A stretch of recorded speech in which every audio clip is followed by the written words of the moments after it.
Justice Javed Iqbal justice Javed Iqbal جو علامہ اقبال کے بیٹے تھے، بہت ہی پڑھے لکھے آدمی تھے، اور اپنا ایک ان کا نقطہ نظر تھا.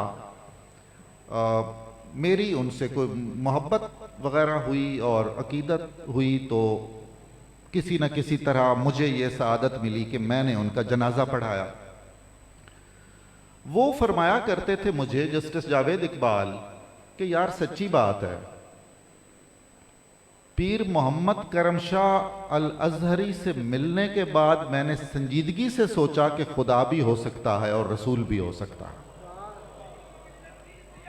جی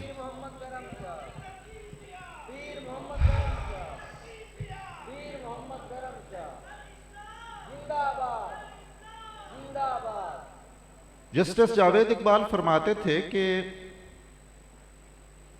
میری جس طرح کی بھی زندگی تھی اور جو بھی میرے اعمال تھے اور جو بھی میرے نظریات تھے وہ کوئی چھپے ہوئے نہیں تھے. باوجود اس کے ایک شخص جو نہایت محترم ہے، وہ جب تک میں ان کو نظر آتا رہتا تھا وہ بیٹھتے نہیں تھے، پیر محمد کرم شاہ، اور وہ یک طرفہ محبت مجھ سے کرتے تھے. اور ایک بار میں نے عرض بھی کیا تو انہوں نے کہا کہ آپ سے محبت تو ضمنی ہے، اصل میں تو اقبال سے محبت ہے. کیا بات ہے بھائی، سبحان اللہ سبحان اللہ. ان کی جسٹس جاوید اقبال کی ایک سوانح عمری ہے، عجیب اردو میں سوانح عمری ہے، ملامتی انداز کی، اپنا گریباں چاک. اپنا گریباں چاک میں پیر محمد کرم شاہ الازہری کی ایک کرامت لکھی ہوئی ہے.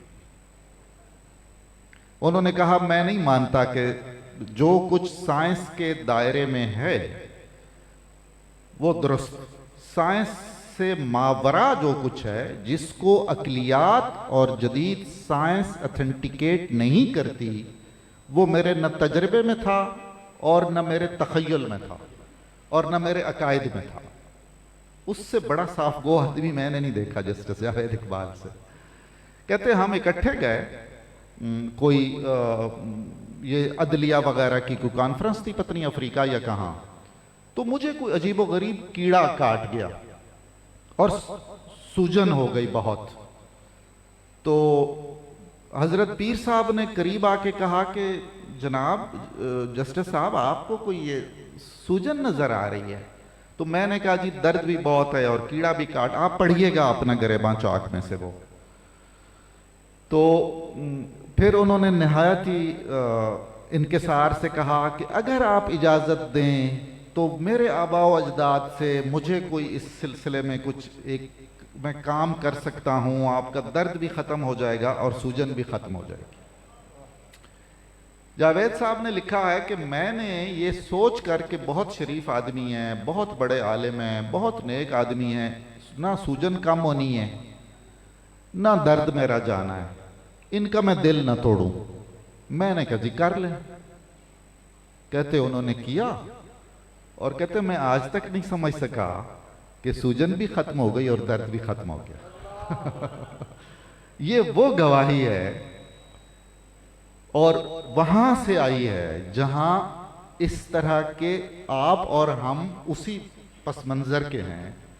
آپ اور ہم پیدائشی طور پر علماء اور مشائخ سے اور اپنے اساتذہ سے مریدانہ نوعیت کی عقیدت رکھنے والے لوگ ہیں. ہماری گواہی ایک الگ اخلاص پر مبنی گواہی ہے. اصل گواہی وہ ہے جو اس پس منظر کا آدمی دے جس کے ہاں ایسی کوئی ارادت موجود نہیں ہے. تو یہ